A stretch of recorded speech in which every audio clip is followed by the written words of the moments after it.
کہتے ہیں یہ بریلوی لوگ آ کے لڑائی کرواتے ہیں، یہ سنی لوگ لڑواتے ہیں۔ یہ کتاب میرے ہاتھ میں تبلیغی جماعت کے مولوی اشرف علی تھانوی کی کتاب لکھی ہوئی ہے۔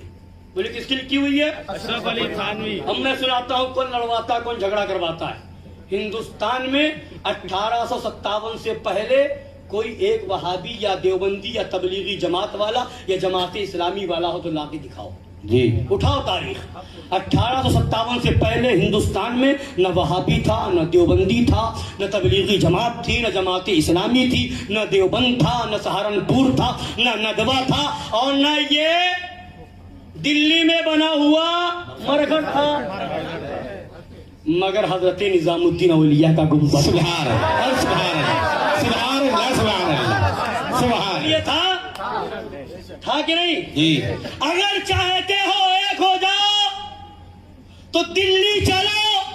1857 کے بعد انگریزوں کے اشارے پر بننے والے مرگھٹ پہ لات مارو، نظام الدین اولیاء کے قدموں میں لپٹ جاؤ، سبحان، سبحان، ایک ہو جاؤ گے، سبحان، اتحاد ہوگا، مگر حضرت نظام الدین اولیاء کے قدموں میں ہوگا۔ سبحان، سبحان، اتحاد ہوگا، حضرت غریب نواز کے قدموں میں ہوگا۔ سبحان، سبحان، ندوہ نہ تھا، دیوبند نہ تھا، مگر غریب نواز کا گنبد تھا، بے ان شک، کی چادر تھی، ان کا عرس تھا، ان کے نام پر جلوس تھا، ان کے نام پر لنگر ہو رہا تھا، ڈیگیں چڑھ رہی تھی۔ سبحان، سبحان، لڑائی کس نے کروائی بتا دوں؟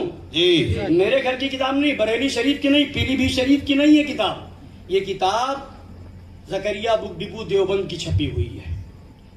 اس کے اندر لکھا کہ مولوی اسماعیل دہلوی نے تقویت الایمان لکھی اور علماء کو بلا کر کے میٹنگ کی اور ان کے سامنے تقویت الایمان پیش کی، اور اس کے بعد کہا میں نے یہ کتاب لکھی ہے اور میں جانتا ہوں کہ اس میں بعض جگہ ذرا تیز الفاظ بھی آ گئے ہیں اور بعض جگہ تشدد بھی ہو گیا ہے، مثلا ان امور کو جو شرک خفی تھے شرک جلی لکھ دیا گیا ہے۔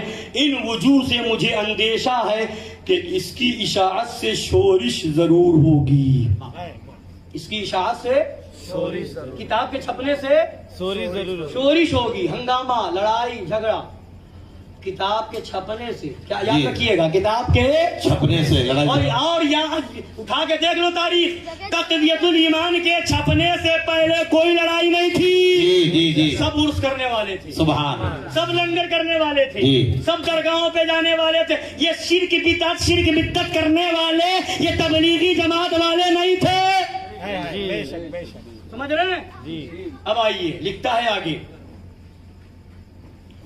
میں نے یہ کتاب لکھ دی ہے، گو اس سے شورش ہوگی، مگر توقع ہے کہ لڑ بھڑ کر خود ٹھیک ہو جائیں گے، لڑ بھڑ کے۔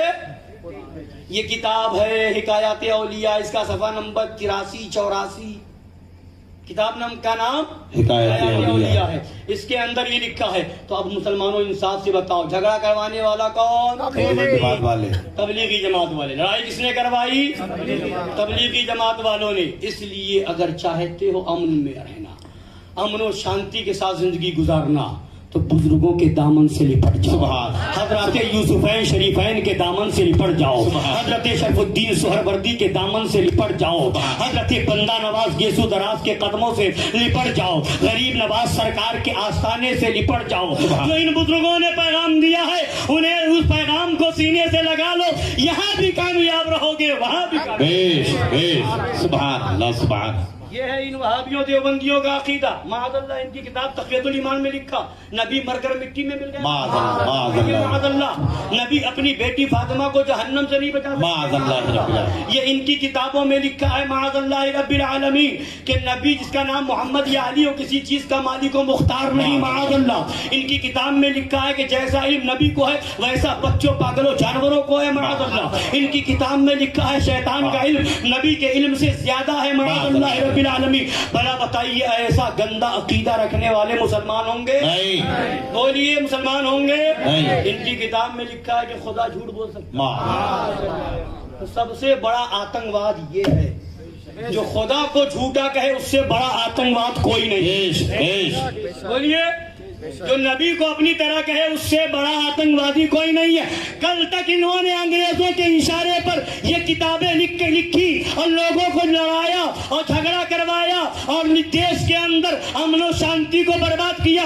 آج بھی آتنکواد میں پکڑے جانے والے یا تو دیوبند سے تعلق ہوتا ہے یا ندوہ سے ہوتا ہے. کوئی سنی کسی آتنکوادی تنظیم میں نہیں ہے. بے شک سبحان. اس لیے کہ غریب نواز نے امن و شانتی کا پیغام دیا ہے. حضرات یوسفین شریفین نے امن و شانتی کا پیغام دیا ہے. بندہ نواز گیسو دراز نے امن و شانتی کا پیغام دیا ہے.